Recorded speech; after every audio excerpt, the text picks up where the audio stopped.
Hello guys story में दिखाए गए सब कैरेक्टर और जगह इमेजिनेशन है। कल्पनिक रूप से एक स्टोरी इमेजिनेशन है और स्टोरी को मनोरंजन के लिए बनाया गया है। इससे किसी भी भावनाओं और लोगों को ठेस नहीं पहुंचती है। चलो शुरू करते हैं। स्टोरी CH 157 सारे जहां से है जुदा इश्क तेरा दिल दिल। आरोही आज थोड़ा लेट हो गई थी, इसलिए उसे थोड़ा डर लग रहा था कि कहीं रुद्र गुस्सा ना करे। लिफ्ट से निकलते ही उसने डोर पर खड़े होकर डोर बेल बजानी चाही, पर देखा डोर पहले से ही थोड़ा सा खुला हुआ था। ये देख आरोही ने अब धीरे से डोर ओपन किया तो उसकी आंखें हैरानी से फैल गईं। लिविंग एरिया गुलाब के फूलों की खुशबू से कैंडल्स की रोशनी में जगमगा रहा था। रूम में साथ ही पूरे घर में लाइट ऑफ थी। रोशनी थी भी तो बस रूम में जलती हुई कैंडल्स की वजह से। आरोही ये सब देख खुश हो चुकी थी। उसने अपना हैंडबैग वहीं सोफे पर रख डोर वॉच करते हुए धीरे से कहा, रुद्रांश कहाँ हैं आप? तभी गिटार से म्यूजिक बजने लगा। आरोही हैरान और खुश होते हुए इधर उधर देखने लगी। गिटार से आती धुन की आवाज सुन आरोही का ध्यान अब लिविंग रूम की बड़ी सी विंडो पर गिटार लेकर बैठे रुद्र पर पड़ी, जो कि कैंडल्स की रोशनी में ब्लैक कलर की वेस्ट और व्हाइट कलर के लोअर को पहने हुए अलग ही चमक रहा था। उसे देख आरोही चेहरे पर एक बड़ी सी मुस्कुराहट खिल उठी और उसने जैसे ही आगे आने के लिए अपने कदम बढ़ाए कि तभी रुद्र ने गाना शुरू किया। कुछ रेशमी कुछ खुरदुरा अभी बह चला अभी है रुका हाथों में है रेत सा इश्क तेरा। रुद्र की कानों में घुल जाने वाली आवाज सुन आरोही अपनी जगह पर ही खड़ी रह गई तो रुद्र उठा और उसने आरोही को देखते हुए आगे गाया, उस पार तू है इस पार मैं लगता है डूबूंगा इस बार मैं, जाने कहाँ है ले चला इश्क तेरा। रुद्र आरोही के पास चलकर आया और उसने आरोही के बाईं आंख को चूमकर आगे गाया, तू मेरे मैं तेरे सामने जब तक ये जमीन ये फलक खूबसूरत लगे। किश्त में है मिली आज की ये खुशी गिन रखे हैं मगर कल के लम्हे सभी, कुछ देर तुझको भी ताक लूंगा मैं पलकों के कोनों में रख लूंगा मैं। आरोही के चारों तरफ घूमते हुए रुद्र ने मुस्कुराकर आगे गाया, है सुबह के ख्वाब सा इश्क तेरा हो हाथों में है रेत सा इश्क तेरा। रुद्र गाए जा रहा था कि तभी आरोही पलटकर झट से उसके गले लग गई तो रुद्र ने एक हाथ से गिटार पकड़ दूसरे हाथ से आरोही को अपने गले से लगाते हुए कहा, जाने कहाँ है ले चला इश्क तेरा हो सारे जहां से है जुदा इश्क तेरा। रुद्र ने अब गाना बंद कर अपना गिटार सोफे पर रख आरोही को अपने गले से लगा अपनी बाहों में भरते हुए दर्द भरी आवाज में कहा, I love you Aarohi, love you so much, I missed you so much. Aarohi की आंखें नम हो गई थी। उसने रुद्र को थाम धीरे से कहा, I love you too and I missed you too. ये सुन रुद्र आरोही से अलग हुआ और उसने आरोही के चेहरे पर आते बालों को साइड कर उसके चेहरे को अपने हाथों में ले झुककर आरोही के होठों को चूमा तो आरोही ने अपनी आंखें भींच लीं।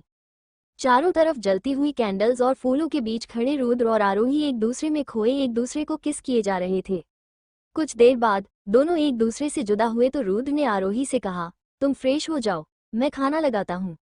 आरोही ने हाँ में सिर हिलाया और अब वो रूम में चली गई। कुछ देर बाद वो फ्रेश होकर बाहर आ गई। इधर तब तक रुद्र ने डाइनिंग टेबल पर खाना लगा दिया था। आरोही मुस्कुराते हुए उसके पास पहुंची तो रुद्र ने आरोही के लिए चेयर निकालते हुए कहा, हैव अ सीट मैम। आरोही मुस्कुराते हुए बैठ गई। रुद्र ने अपने हाथों से उसके लिए डिनर सर्व किया तो आरोही ने उसका हाथ पकड़ उसे अपने पास बैठाया।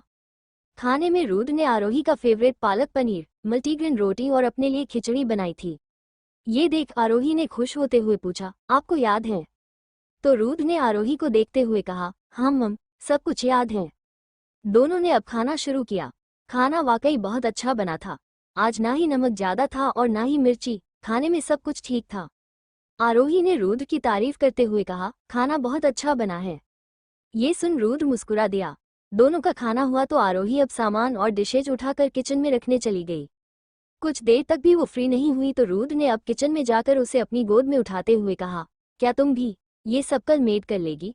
तुम तो सिर्फ मुझे प्यार करो, कितना तड़पा हूँ और तुम हो कि मुझ पर ध्यान देने की बजाय इन सब में लगी हुई हो। आरोही ने रुद्र की बात सुन कुछ नहीं कहा, बस धीरे से मुस्कुरा दी और रुद्र वो उसे बालकनी में ही नीचे फूलों के बीच सजाए सफेद मुलायम बिस्तर पर ले आया। रुद्र ने आरोही को बिस्तर पर आराम से बैठाते हुए उसके बगल से बैठ धीरे से पूछा, तुम्हें याद है कैसे उस रात इन तारों भरे आसमान के नीचे हम पहली बार दो जिस्म एक जान बने थे? आरोही ने रुद्र के गले लग उसकी बाहों में समाते हुए कहा, कैसे भूल सकती हूँ वो लम्हे। रुद्र ने आरोही के हाथ को अपने हाथ में लेकर चूमते हुए कहा, हाँ मम, और देखो उन्हीं लम्हों को वापस जीने के लिए कितना इंतजार करना पड़ा, कितना। आरोही रुद्र की आवाज में आए नरमी को महसूस कर अपना सिर उठा उसे देखने लगी तो रुद्र ने अपनी दर्द भरी आवाज में कहा, कितना तड़पा आरोही, तुम्हें बस एक बार देखने के लिए भी कितना तड़पा पर फिर भी देख नहीं पाया। रुद्र की बात सुन आरोही ने उसका चेहरा अपने हाथों में लेते हुए कहा, पर अब नहीं रुद्रांश, रुद्र ने हाँ में सिर हिलाते हुए कहा, हाँ बेबी, अब बिल्कुल नहीं, देखो, अब तो मैंने जो कहा था सच कर दिखाया। आज मेरे पास सब कुछ है, अब तो तुम्हारे पापा, मेरे पापा, किसी को हमारे एक होने से परेशानी नहीं होगी, किसी को भी नहीं। इतना कहकर रुद्र ने आरोही के होठों को चूमना चाहा तो आरोही ने उसके होठों पर अपना हाथ रखते हुए कहा, वो हमारे अपने हैं रुद्रांश, हमारे साथ होने से उन्हें पहले भी कोई परेशानी नहीं थी और ना ही अब होगी, बल्कि वो तो हमारी खुशी में ही खुश होंगे, आखिर वो हमारे पेरेंट्स हैं। रुद्र ने आरोही की बात सुनकर भी इग्नोर करते हुए उसके हाथ को हटा अपने होठों से आरोही के होठों को चूमने लगा तो आरोही ने उसे रोकते हुए कहा, रुद्रांश, आप सुन रहे हैं ना, मैं क्या कह रही हूँ। इस पर रुद्र ने आरोही की टोक पर चिढ़ते हुए कहा, हाँ सुन रहा हूँ, पर अभी मैं ये सब सुनने के मूड में बिल्कुल नहीं हूँ। ये कहते रुद्र गुस्से में उठ खड़ा हुआ तो आरोही ने उसका हाथ पकड़ते हुए कहा, रुद्रांश, आप गलती कर रहे हैं, एक बार अपने आसपास के लोगों को देख उनके असली चेहरे पहचानने की कोशिश कीजिए। सक्ष। आरोही आगे कुछ कह पाती उससे पहले रुद्र गुस्से में चिल्लाया, बंद करो आरोही, बार बार फिर उन्हीं लोगों की बातें कर, तुम करना क्या चाह रही हो। मुझे लगा था कि तुम यहाँ मेरे लिए वापस आई हो, पर तुम तो यहाँ। आरोही उठ खड़ी हुई और उसने रुद्र के हाथ को अपनी बाहों में भरते हुए कहा, नहीं रुद्रांश, ऐसा नहीं है, आपके लिए ही तो सब छोड़ कर आई हूँ, ऐसी बातें क्यों कर रहे हैं, मैं तो बस आपको सच बता रही हूँ, पापा आपसे बहुत प्यार करते हैं, एक बार उनसे बात तो करके देखिए, क्यों लोगों की बातों में आकर सब कुछ खराब कर रहे हैं। अच्छा छोड़िए, यहाँ बैठिए, हम ये सब भूल कुछ और बातें करते हैं। आरोही ने रुद्र के उखड़े मूड को देख उसे संभालने की कोशिश करते हुए बात को बदलकर रुद्र को वापस अपने पास बैठाया और कुछ कहना चाहा था कि रुद्र आरोही को अगले ही पल अपने नीचे दबा उसके होठों को चूमने लगा। आरोही उसकी इस हरकत पर कसमसा कर रह गई। रुद्र की इस कदर निखिल के लिए नाराजगी देख आरोही हैरान थी, पर वो चुप रही क्योंकि बस सिर्फ 2 दिन की बात थी, इसके बाद सक्षम का पर्दाफाश खुद निखिल करने वाला है। अंडस को वहीं दूसरी तरफ गंगा इस समय एक बार फिर वार्डरोब में छिपकर अंदर बैठी हुई थी। रात का समय हो गया था और शान अब तक वापस नहीं आया था। वैसे भी गंगा उसके आने का इंतजार नहीं कर रही थी, बल्कि वो तो उसकी कही बातों से इस तरह से घबराई हुई थी कि डर के मारे वार्डरोब में ही वापस बैठ गई। रोते हुए उसने खुद से कहा, मामी जी, मैं कहाँ फंस गई हूँ, क्या करूँ मैं, कहाँ जाऊँ। शान का बर्ताव उसे बिल्कुल अच्छा नहीं लगा था, उसकी बातों से सहम गई थी। कल रात पहली बार वो इतने सालों बाद सुकून से सोई थी, वरना अपने मामा मामी के घर उसे बस मुन्ना के या फिर बबलू के अपने आसपास होने का ही डर सताता रहता था। कभी उसकी मामी शहर से बाहर जाती तो वो घर में इधर उधर छिप जाया करती। न जाने उस घर में उसने कितनी रातें इसी तरह अलमारियों में छिप कर बिताई थी, पर शान के साथ उसे ना जाने क्यों अपने सुरक्षित होने का एहसास हो रहा था, जो कि शान की कही बातों से मिट चुका था। वो यूं ही बैठे बैठे रोते हुए अपने घर को याद करते हुए ना जाने कब सो गई। वहीं शान वो रूम में वापस आया तो उसने इधर उधर देखते हुए कहा, अबे यार, अब ये कहाँ चली गई। शान ने इतना कहा ही था कि गंगा के सूट को वार्डरोब में अटका देख वो आगे आया और उसने वार्डरोब का डोर ओपन किया तो गंगा को उसमें सोते हुए पाया। ये देख शान ने अपना सिर पकड़ते हुए कहा, ओह गॉड, क्या है ये लड़की, चूहा है क्या, बार बार अपने बिल में घुस जाती है। ये कहते हुए शान ने अब एक बार फिर गंगा को छूकर अपनी गोद में उठाना चाहा था कि गंगा ने उसके छूते ही अपनी आंखें खोल दी। CH 158, आरोही, मुझे बच्चा चाहिए। गंगा ने घबरा कर शान से अपना हाथ छुड़ा, उसका हाथ दूर झटकते हुए कहा, दूर रहिए आप, और मेरा फायदा उठाने की कोशिश मत कीजिए। गंगा की बात सुन शान ने हैरान हो उससे पूछा, क्या कहा तुमने, फायदा, क्या फायदा उठाने की कोशिश कर रहा हूँ मैं हूँ, उल्टा तुम्हें उन गुंडों से बचाया है मैंने, और तुम ही मुझ पर इल्जाम लगा रही हो कि मैं तुम्हारा फायदा उठा रहा हूँ। इस पर गंगा ने रोते हुए कहा, हाँ तो आप ही तो कह रहे थे कि आप मेरा फायदा उठाना चाहते हैं। देखिए मैं पहले ही बहुत परेशान हूँ, ऐसा मत कीजिए प्लीज, आप तो अच्छे हैं ना, फिर ऐसा क्यों करने की सोच रहे हैं। गंगा की बातें सुनकर एक पल के लिए शान हैरान था और सोचने पर मजबूर भी कि वाकई ये इतनी बेवकूफ़ लड़की रेहा हो सकती है, क्योंकि जहाँ तक वो रेहा को जानता है बेवकूफ़ तो क्या वो लोगों को बेवकूफ़ बनाने वालों में से थी, बहुत ही तेज़ और घमंडी। या फिर हो सकता है कि ये रेहा ही हो पर मुझे बेवकूफ़ बना रही हो। मन ही मन ये सोच शान ने कुछ सोच उसे एक बार फिर अपनी गोद में उठाकर बेड पर बैठाते हुए कहा, बच्चा, मैंने ये नहीं कहा था कि मैं तुम्हारा फायदा उठाऊंगा, बल्कि मैंने कहा था कि तुम बेवकूफ़ हो और तुम्हारी बेवकूफ़ी को देख लोग तुम्हारा फायदा उठा सकता है। शान की बात सुन खुद पर झुके हुए शान की आंखों में देख गंगा ने मासूमियत से पूछा, इसका मतलब आप मेरा फायदा नहीं उठाएंगे। शान ने गंगा की झील सी आंखों में देख बेख्याली में ही ना में सिर हिलाया तो वो धीरे से मुस्कुरा दी और उसने खुश होते हुए कहा, आप बहुत अच्छे हैं।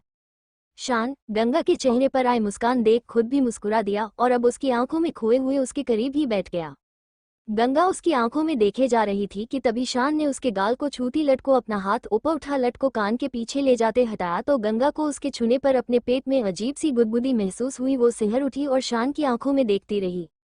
वही शान वो जैसे एक बार फिर उसकी जादुई झिलमिलाती नजरों के शहर में बंध चुका था।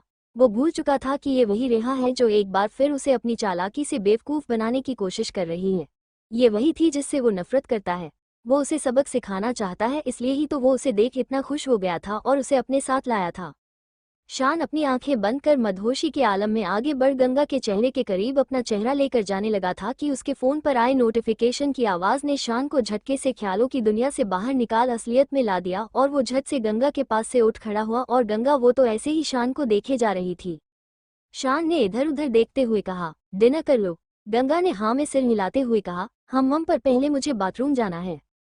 शान ने उसे देखे बगैर ही हाँ में सिर हिलाया। वो उठकर चली गई तो शान ने अपना सिर पकड़ते हुए कहा, व्हाट द एफ, ये मैं क्या कर रहा था। शान ने अब अपना फोन निकाल कर देखा तो फोन पर पूजा का मैसेज आया था। ये देख शान ने चिढ़ते हुए कहा, और एक ये बेवकूफ औरत, what she think of herself. क्या लगता है इसे कि एक मूवी के लिए मैंने इससे प्यार से 2-4 बातें क्या कर ली। मैं इसके प्यार में पड़ गया। शान ने जावेद को कॉल करते हुए कहा, जावेद 2 टिकट्स बुक करो मुंबई की, वो भी अभी की। इतना कहकर शान ने कॉल कट कर अब अपना सारा सामान वापस पैक करना शुरू कर दिया। गंगा बाहर निकलकर आई और शान को पैकिंग करते देख उसने धीरे से पूछा, ये आप क्या कर रहे हैं, तुम्हें दिख नहीं रहा है। शान ये कहते हुए गंगा की तरफ मुड़ा और उसने गंगा का हाथ पकड़ उसे अपनी बाहों में खींचते हुए कहा, मैं पैकिंग कर रहा हूँ बच्चा, क्योंकि मैं मुंबई वापस जा रहा हूँ, वो भी अभी। तो तुम बताओ, तुम्हारा घर कहाँ है, कहाँ रहती हो, मैं तुम्हें ड्रॉप कर फिर मुंबई जाऊंगा। इस पर गंगा ने झट से कहा, नहीं, घर नहीं। शान ने गंगा को देखते हुए पूछा, क्यों, घर क्यों नहीं, घर से भाग कर आई हो। शान की बात सुन गंगा की आंखें एक बार फिर लाल पड़ने लगी और एक बार फिर आंसुओं से भरने लगी।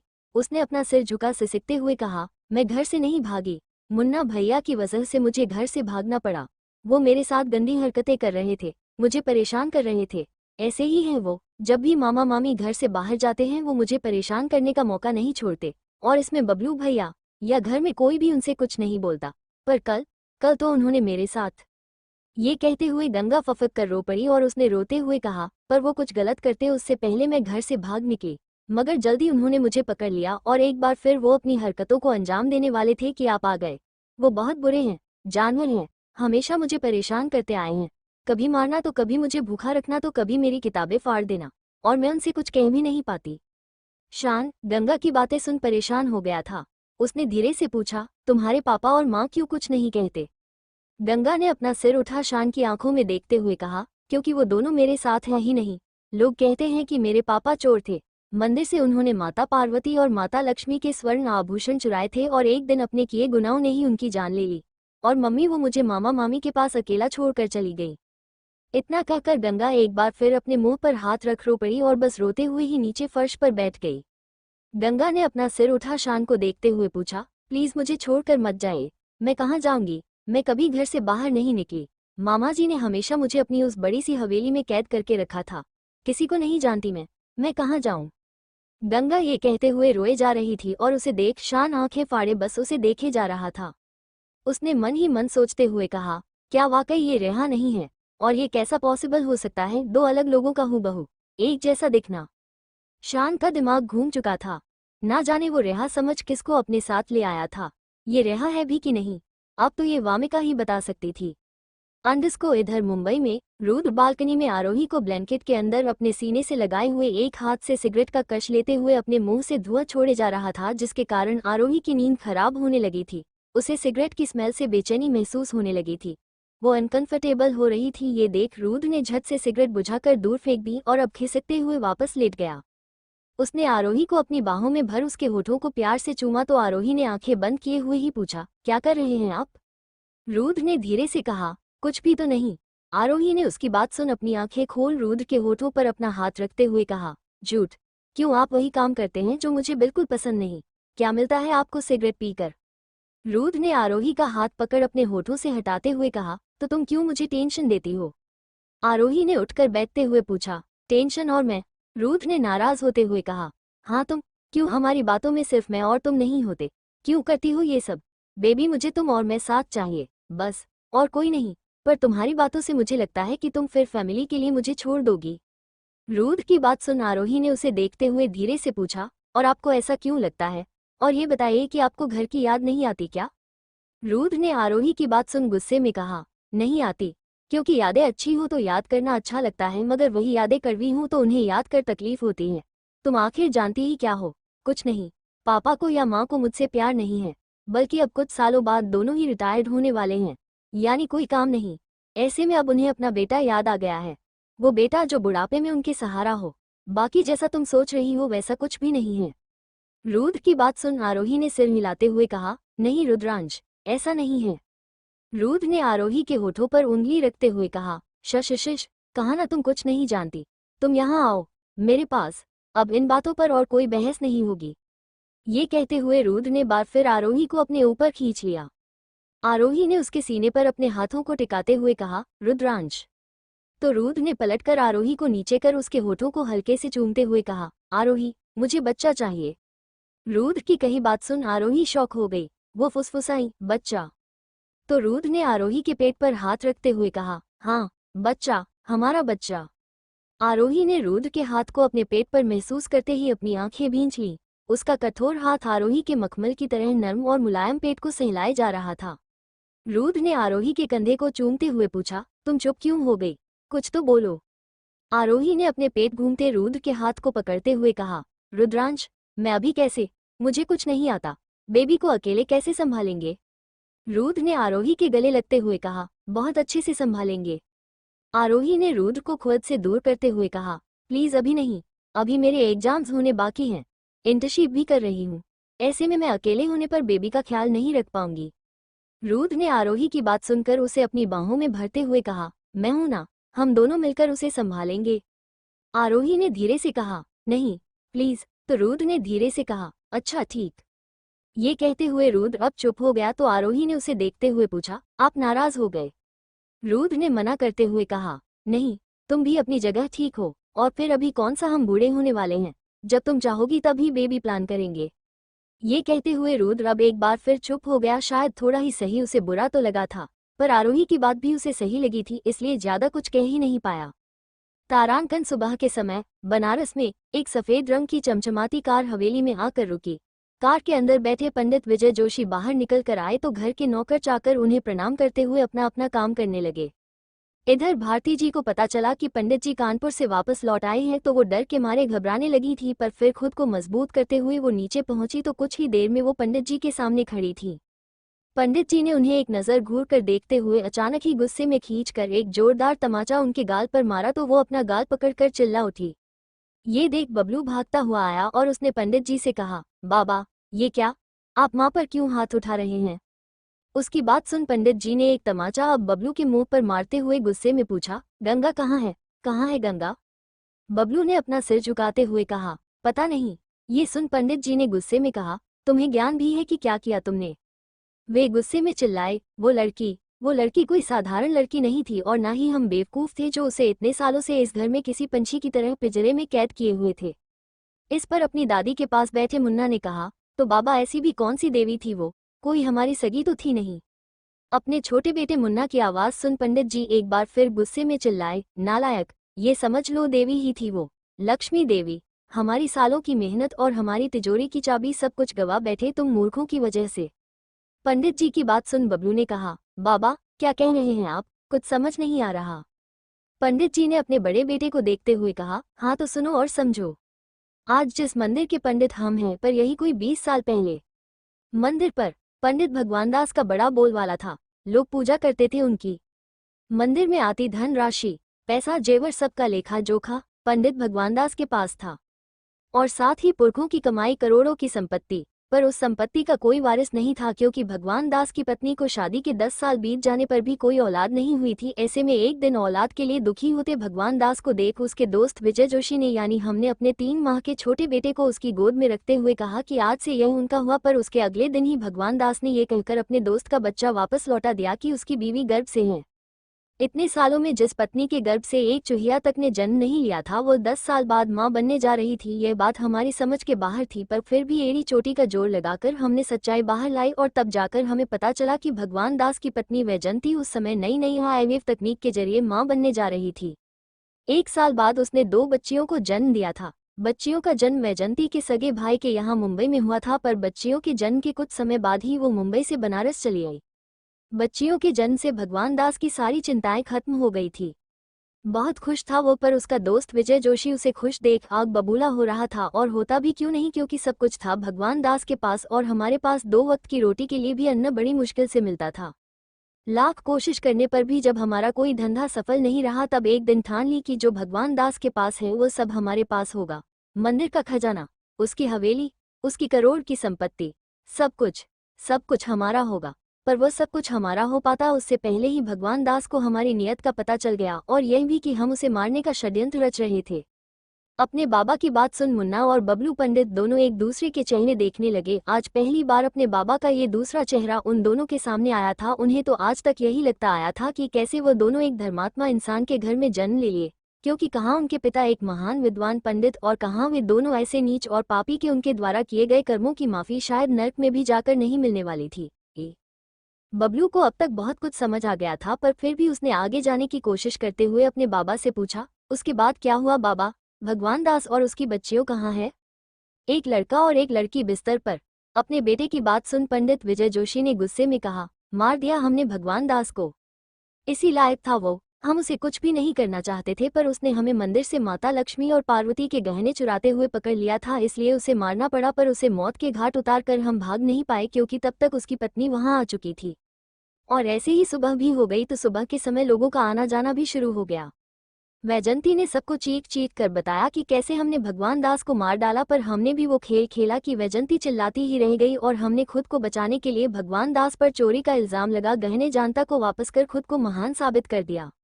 ऐसी चाल चली थी और सबको यकीन भी दिलाया कि अगर हमें गहने चाहिए होते तो हम यहाँ उनके सामने नहीं होते।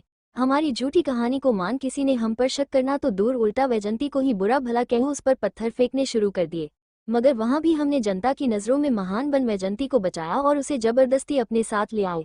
अपने समय पर बहुत खूबसूरत थी वैजंती। हमने उससे दूसरा विवाह करने का भी प्रस्ताव रखा, पर नहीं, उसे तो उस भगवान दास की विधवा बनना पसंद था। सारी बातें सुन बबलू ने कहा, पर बाबा, इस सब से आपको मिला तो कुछ भी नहीं, गहने भी सारे आपने जनता को ही वापस कर दिए।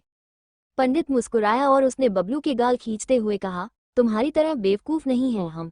ये जो थॉट वॉट से रह रही हूं ना यहाँ पर, ये इस बड़ी सी हवेली, ये भगवान दास की है, और तो और उसकी जमीनें भी हमारी होती अगर तुम गधों ने उस गंगा को यहाँ से जाने ना दिया होता। सिर्फ 3 महीने, उसके बाद गंगा और भगवान दास की दूसरी बेटी सरस्वती दोनों 18 की हो जाएंगी, और ये जमीनें जिन पर चाह कर भी हम अभी कुछ नहीं कर सकते, वो सब कुछ गंगा और उसके बहन के नाम चढ़ने वाली है। तो ऐसे में अगर गंगा के हमारे पास होती तो आधी जमीनें हमारे नाम होती, इसलिए उस लड़की को अपने पास जिंदा रखा था, समझे मंदबुद्धि। ये कहते हुए पंडित ने अपने बेटे के सिर पर हल्के से अपना हाथ मारा। उसने आगे कहा, भगवान दास के मरते ही वैजंती ने हमारी पंडिताइन यानी तुम्हारी माँ के साथ मिलकर रात में ही हमारी कैद से भागने की तैयारी कर ली थी। पर हम भगवान दास के बारे में पहले से ही सब कुछ जानते थे कि उसकी कुछ प्रॉपर्टी उसकी पत्नी और बाकी बच्चियों के नाम होगी। पर उस वक्त दोनों बच्चियां 2 साल की थी, इसलिए भगवान दास ने वसीयत बनवाई थी।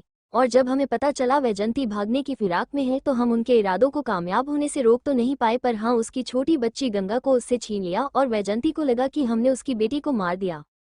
सारी सच्चाई सुन मुन्ना ने कहा, तो बाबा आप पहले सच्चाई क्यों नहीं बताए? पर चिंता मत करो बाबा, हम खुद उस गंगा ढूंढ कर लाएंगे।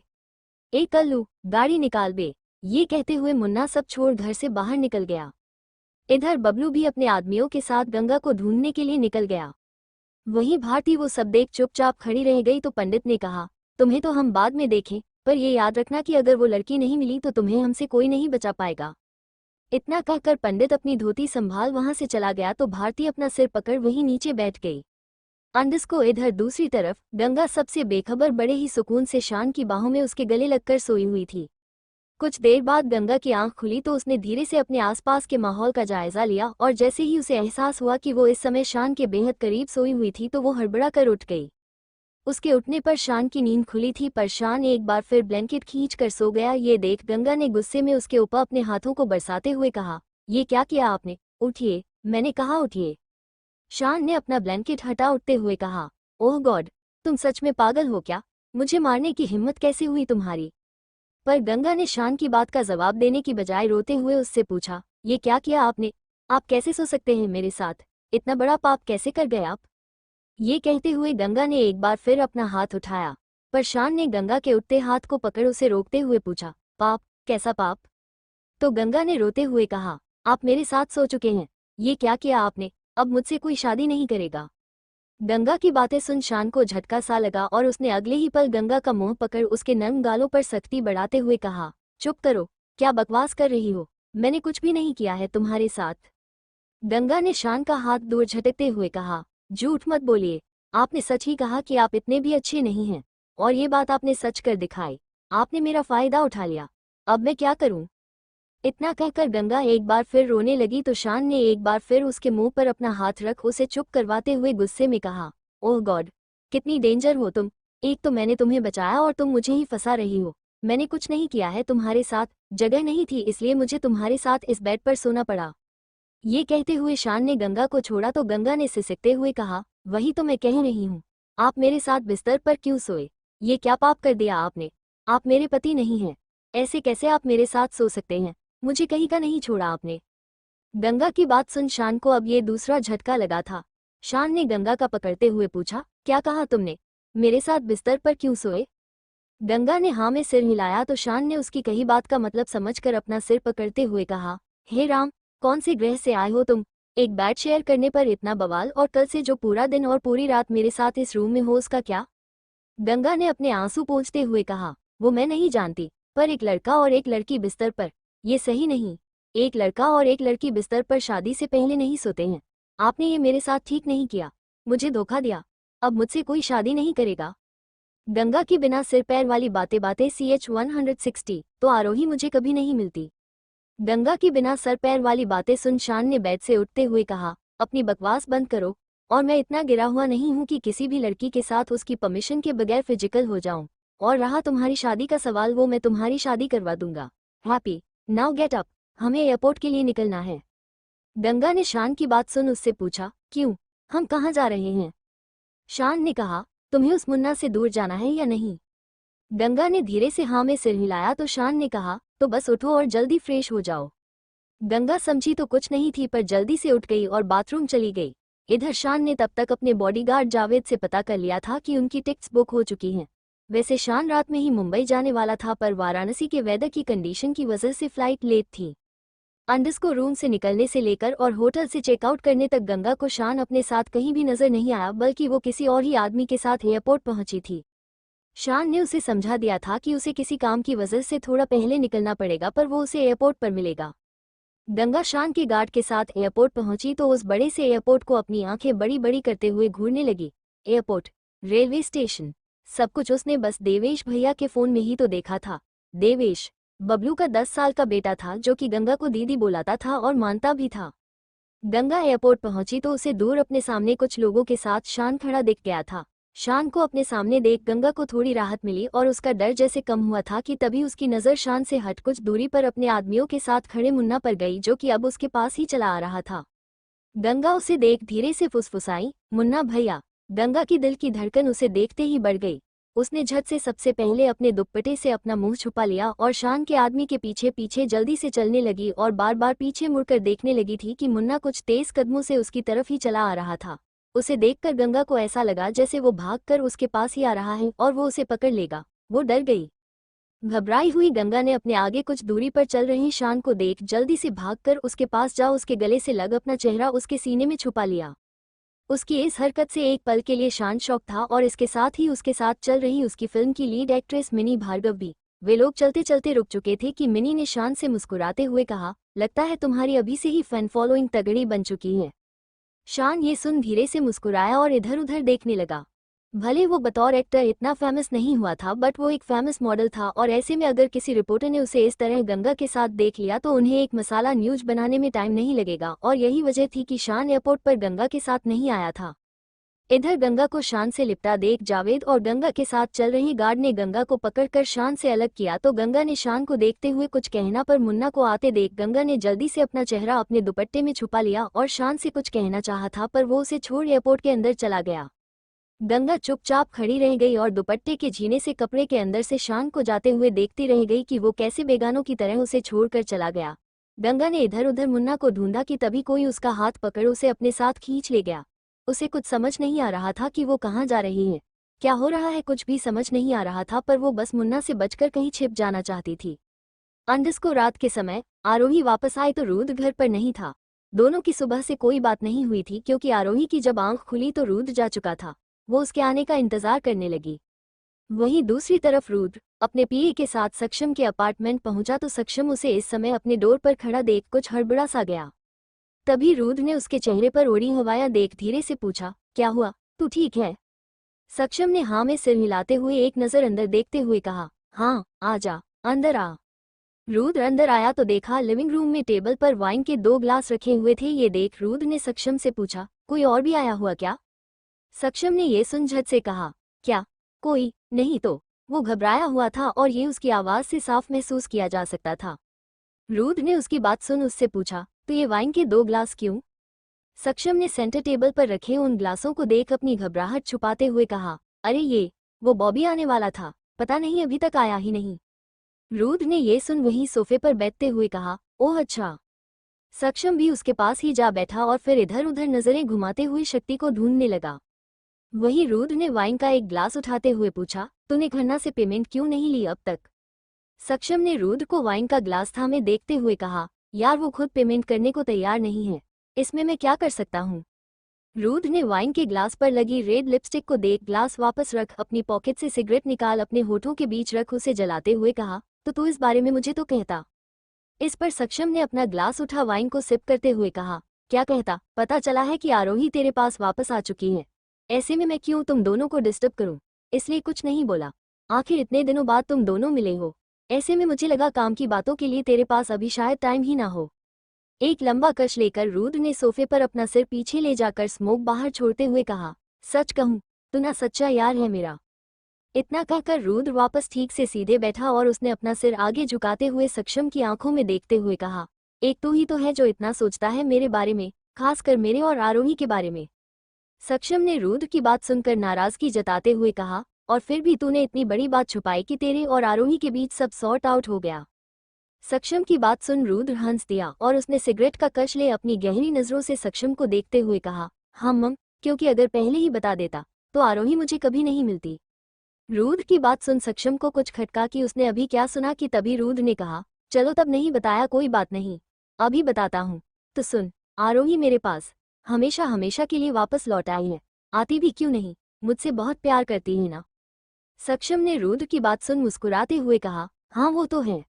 रुद्र मुस्कुराया और अपनी जगह से उठ उसने सिगरेट फेंकते हुए कहा, हम बस एक मैं ही था जो अब तक ये समझ नहीं पाया था कि वो सच में मुझसे बहुत प्यार करती है, क्योंकि मैं सोचता था नहीं कि बस एक मैं ही हूँ जो उससे बहुत प्यार करता हूँ, वो नहीं।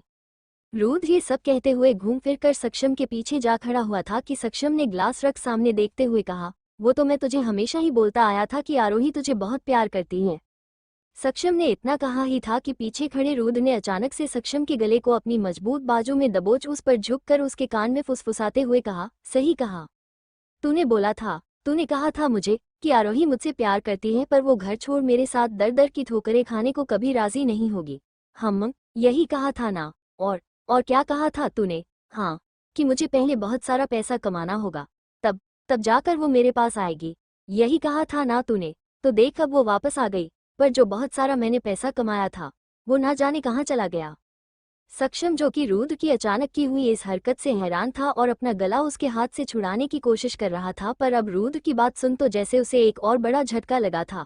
अपनी घुटी हुई आवाज में उसने रुद्र से कहा, रुद्र ये क्या कर रहा है? छोड़ मुझे, जतिन पकड़ को। उसकी आवाज सुन दूर खड़े जतिन ने अपने हाथ खड़े करते हुए कहा, सॉरी सर, मैं बीच में नहीं आ सकता। तभी रुद्र ने एक झटके के साथ सक्षम को फिर से गले सहित दबोचते हुए पूछा, क्या हुआ? सांस नहीं आ रही क्या? दम घुट रहा है? क्यों, क्या ज्यादा जोर से गला दबाया है मैंने? सक्षम से अब कुछ कहते नहीं बन रहा था। वाकई रुद्र की मजबूत पकड़ में उसका दम घुट रहा था कि रुद्र ने उसे देखते हुए अपनी भारी आवाज में कहा, बस इतने में ही तेरा दम निकलने लगा, अभी तो मैंने तुझे कुछ किया भी नहीं। क्या कह रहा था तू? खन्ना पेमेंट नहीं दे रहा है? ये कहते हुए रुद्र ने सक्षम को एक झटके के साथ छोड़ा तो सक्षम ने अपना गला पकड़ तेज तेज सांसें लेते हुए कहा, रुद्र तू पागल हो गया है क्या? किसने तुझे पट्टी पढ़ाई है? इस जतिन ने। मैं सच कह रहा हूँ, उस खन्ना ने कोई पेमेंट नहीं की। मुझ पर विश्वास नहीं तुझे? तू ऐसा सोच भी कैसे सकता है कि मैं तेरे से कुछ छुपाऊंगा? रुद्र ने सीरियस लुक के साथ सक्षम को देखते हुए कहा, छुपाऊंगा नहीं, तू छुपा रहा है, और वो भी इसे। इतना कहकर रुद्र ने पर्दे के पीछे छुपी शक्ति को बाहर निकाल सामने खड़ा किया तो सक्षम हैरान सा अपना गला पकड़ उठ खड़ा हुआ और उसने घबराते हुए कहा, रुद्र तू जैसा सोच रहा है वैसा नहीं है। ये यहाँ फिर से मुझसे भीख मांगने आई थी कि मैं इसे हमारे बैंड में शामिल कर लूं। रुद्र सक्षम की बात सुन मुस्कुराया और उसने धीरे से पूछा, ओह सच में? मैं समझ सकता हूँ कि तू कितना दयालु है। इसके भी दुख दर्द दूर करने का बेड़ा तूने लिया होगा। हम सही कह रहा हूँ ना मैं? ये कहते हुए रुद्र आगे आया और वही शक्ति वो खामोश खड़ी रह गई और सक्षम वो तो रुद्र का बदला रूप देख कांप उठा था। आज रुद्र कुछ बहका हुआ था। सक्षम ने एक बार फिर रुद्र को सफाई देनी चाहिए कि तभी रुद्र ने अपनी आंखें बंद कर अपना सिर हिलाते हुए खुद से कहा, नहीं, एक बार और, लास्ट चांस। खुद से बातें कर रुद्र ने अब सक्षम को पकड़ते हुए कहा, चल सच बोलना शुरू कर। सक्षम ने रुद्र की बात सुन हैरानी जाहिर करते हुए पूछा, सच? कैसा सच? और तुझे हुआ क्या है यार? आरोही ने कुछ कहा तुझसे, या फिर इस जा? सक्षम ने इतना कहा ही था कि रुद्र ने इस बार गुस्से में घुमाकर एक पंच सीधा उसकी नाक में मार उसे पकड़कर अब बुरी तरह से पीट। 2-3 पंच और मारकर सक्षम का कॉलर पकड़ उसको अपने सामने खींचते हुए कहा, अगर एक बार फिर अपनी इस गंदी जुबान से मेरी आरोही का नाम लिया तो ये जुबान ही बाहर खींच लूंगा। सक्षम को मार खाते देख शक्ति डर कर पीछे हटी कि उसके पास आकर जतिन ने उसे पकड़ते हुए कहा, इतनी भी जल्दी क्या है मैम, पार्टी तो अभी शुरू हुई है। इधर रुद्र ने सक्षम का मुंह पकड़ते हुए गुस्से में घुरा कर कहा, सच? कौन सा सच? वो सच जो इतने दिनों से, इतने महीनों से सिर्फ मैं और तू जानते हैं, पर मेरी बीवी नहीं, जिसे ये लगता है कि मैं उसे छोड़कर चला गया क्योंकि मुझे उससे ज्यादा अपने म्यूजिक से प्यार था। उस सच की बात कर रहा हूँ। वही सच जो एक बार मैं तेरे इस गंदे मुंह से सुनना चाहता हूँ, और क्यों किया तूने ऐसा वो भी जानना चाहता हूँ। रुद्र की बात सुन सक्षम का दिल धक के साथ रुक कर जैसे धड़कना भूल गया और वो रुद्र की कही बातों को सुन उन्हें मन ही मन दोहराने लगा कि वो सच जो इतने दिनों से, इतने महीनों से सिर्फ मैं और तू जानते हैं। इसका मतलब क्या था? कि क्या रुद्र उसकी सच्चाई जानता था? तू ही खतरा? सक्षम ने अनजान बनते हुए पूछा, कौन सा सच? और तू क्या बकवास कर रहा है? मुझे कुछ समझ नहीं आ रहा। सक्षम की इस बात ने रुद्र का पारा चढ़ा दिया था। गुस्से में उसने सक्षम को घूरते हुए एक हाथ से उसका गला पकड़ उसे अपने साथ ले घूमते हुए कहा, सच? कौन सा सच? तेरे पागलपन का सच, तेरे लालच का सच, तेरी मक्कारी का सच। तुझे क्या लगता है कि इतने महीनों से मेरा बैंक अकाउंट खाली कैसे हो रहा है मुझे पता नहीं? तुझे क्या लगता है कि मेरे फोन में सेव आरोही का नंबर गलत है या सही, ये मुझे पता नहीं? अरे उससे दूर रहने के बाद भी मुझे पता था कि वो कब फोन पर किससे बात कर रही है, किससे नहीं, कौन उसकी कॉन्टैक्ट लिस्ट में है, कौन नहीं।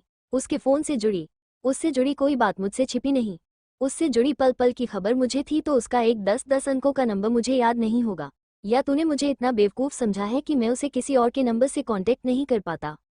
रुद्र की बात सुन हैरानी से सक्षम की आंखें बाहर निकल आई थीं कि तभी रुद्र ने एक बार फिर उसकी नाक पर पंच कर उसे खुद से दूर धकेलते हुए कहा, आरोही मुझसे दूर थी क्योंकि मैं उसे अपने पास नहीं रखना चाहता था, और जो कुछ भी हुआ वो तेरे चाहने से नहीं, सब कुछ मेरे चाहने से हुआ। सक्षम दर्द से तड़प उठा और उसने अपनी नाक पकड़ते हुए कहा, रुद्र झूठ है ये सब, तेरे जरूर किसी ने कान भरे हैं। रुद्र सक्षम की बात सुन अपना सिर ऊपर उठाकर हंस दिया और हंसते हुए कहा, कान भरे हैं? हूँ, जैसे तू सबके भरता है। रुद्र ने एक सिगरेट निकाल सक्षम को देखते हुए उसे अपने होठों के बीच रख जलाते हुए कहा, वैसे तू सच कह रहा है, कान भरे हैं ना मेरे? क्यों जतिन? जतिन ने हाँ में सिर हिलाते हुए कहा, हाँ हाँ, और ये रही कान भरने वाली। इतना कहकर जतिन ने डोर ओपन कर बाहर खड़ी सोनल को अंदर आने का रास्ता दिया तो सक्षम और शक्ति के लिए ये दूसरा झटका था। शक्ति ने तो हैरानी से खुले अपने मुंह पर हाथ रखते हुए अपना सिर नीचे झुका लिया। सक्षम ने सोनल को देखते ही अपनी नाक पकड़े हुए प्यार से कहा, स्वीट हार्ट। पर सोनल ने उसके पास पहुंचते ही खींचकर एक थप्पड़ उसके गाल पर मारते हुए कहा, don't say this again. Sonal के थप्पड़ से सक्षम अब जैसे बौखला सा गया और उसने गुस्से में सोनल को मारना चाहा था कि रुद्र ने बीच में आ उसका हाथ पकड़कर मोड़ दिया, पर सक्षम ने भी पलटवार कर रुद्र को दूर धकेलते हुए गुस्से में कहा, क्या क्या बिगाड़ेगा तू मेरा? कुछ भी नहीं, क्योंकि तेरे हाथ मैंने अब कुछ छोड़ा ही नहीं। बहुत लड़ने का मारने का शौक है ना तुझे? आ जा, आज हो ही जाए। आज मैं भी तुझसे अपना पुराना हिसाब चुकता कर ही लेता हूँ। ये कहते हुए सक्षम ने अपनी शर्ट निकाल कर फेंक दी और रुद्र को अपनी बॉडी दिखाते हुए घमंड से कहा, मुझे कमजोर समझने की गलती मत करना राणा। इस पर रुद्र सक्षम को देख अपना सिर नीचे कर हंस दिया और उसने एक आखिर बार सिगरेट का कश ले सिगरेट साइड में फेंकते हुए कहा, राणा किसी को कमजोर समझता नहीं, बल्कि अपने सामने खड़े हुए को कमजोर बनाता है। ये कहते हुए रुद्र ने भी अपनी टी शर्ट निकाल फेंकी तो उसकी गोरे रंग की परफेक्ट बिल्ड बॉडी और सिक पैक एब्स देख एक पल के लिए सोनल और शक्ति रुद्र को देखती रह गई। वहीं जतिन ने डोर बंद कर हॉल में लगे बड़े से टीवी को ऑन कर उस पर सॉन्ग प्ले कर दिया ताकि बाहर कोई आवाज ना जाने पाए।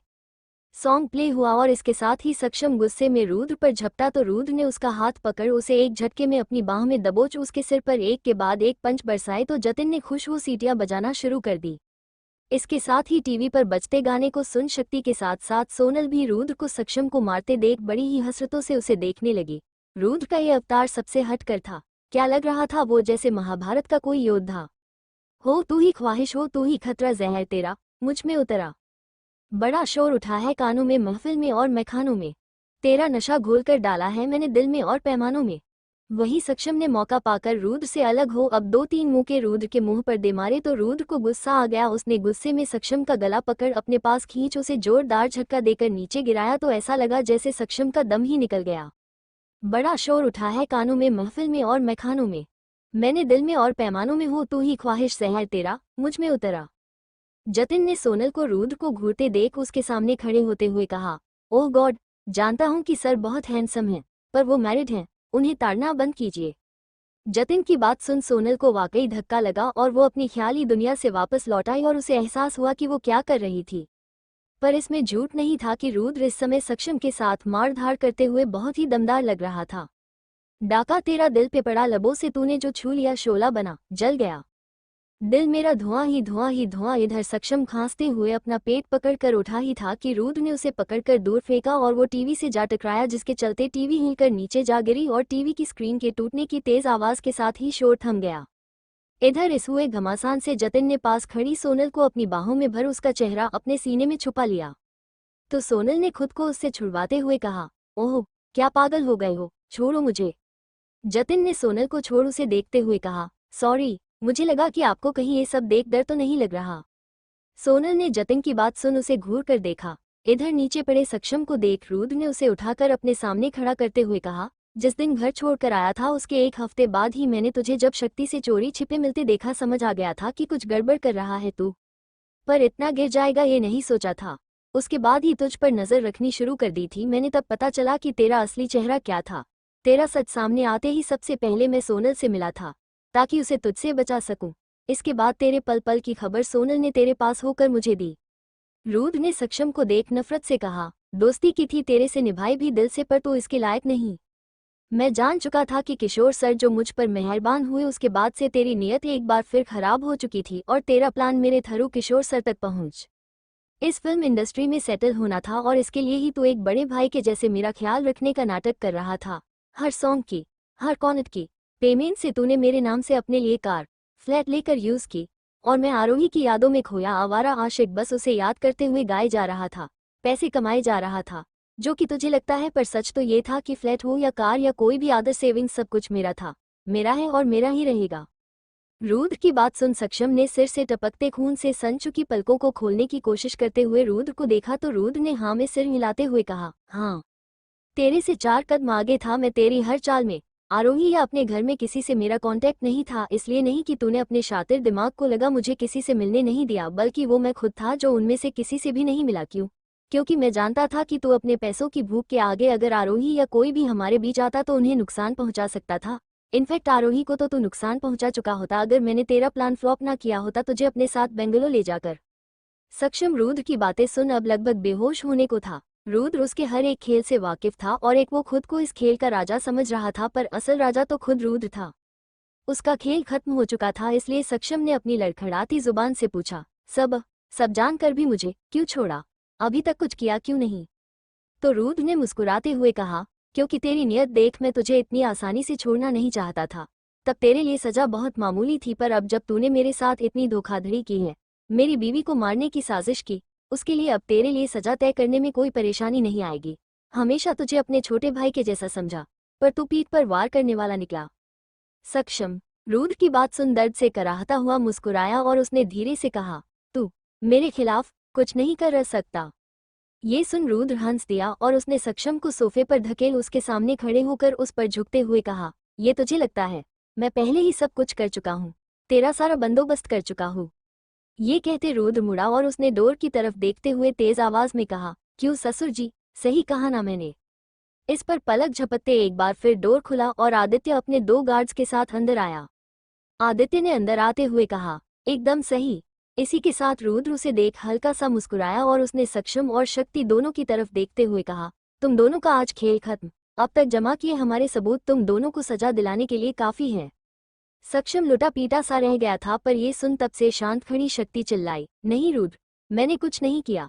ये सब इस सक्षम का किया है, तुमसे जलन के खातिर इसने ये सब किया। मैंने कुछ नहीं किया, प्लीज मुझे बचा लो। ये कहते हुए शक्ति रुद्र के पैरों में जा गिरी कि तभी आदित्य के गार्ड ने उसे उठाकर आदित्य के सामने खड़ा किया तो आदित्य ने नफरत से कहा, तुम्हें बचाने तो ऊपर से भगवान भी आ गए तो भी मैं तुम्हें सजा देने से नहीं रुकूंगा। तुम्हारी हिम्मत कैसे हुई मेरी बेटी के खिलाफ साजिश करने की, उसे तकलीफ देने की, सोचने की भी। आदित्य ने इतना कहा ही था कि तभी निखिल अपनी टीम के साथ वहां पहुंचा। सब देख, सब कुछ समझ। उसे अब समझ आया कि क्यों आदित्य उसे अभी रुद्र से बात करने को मना कर रहा था और वो किस सच्चाई की बात कर रहा था। आदित्य ने लैंड फ्रॉडिंग के साथ साथ और ना जाने क्या क्या चार्जेस लगवा कर सक्षम और शक्ति को पुलिस के हवाले कर दिया था। पुलिस उन दोनों को ले जा चुकी थी। इसके साथ ही रुद्र और वे सब अपार्टमेंट से बाहर निकल आए कि तभी निखिल ने आदित्य से पूछा, तुम सब जानते थे?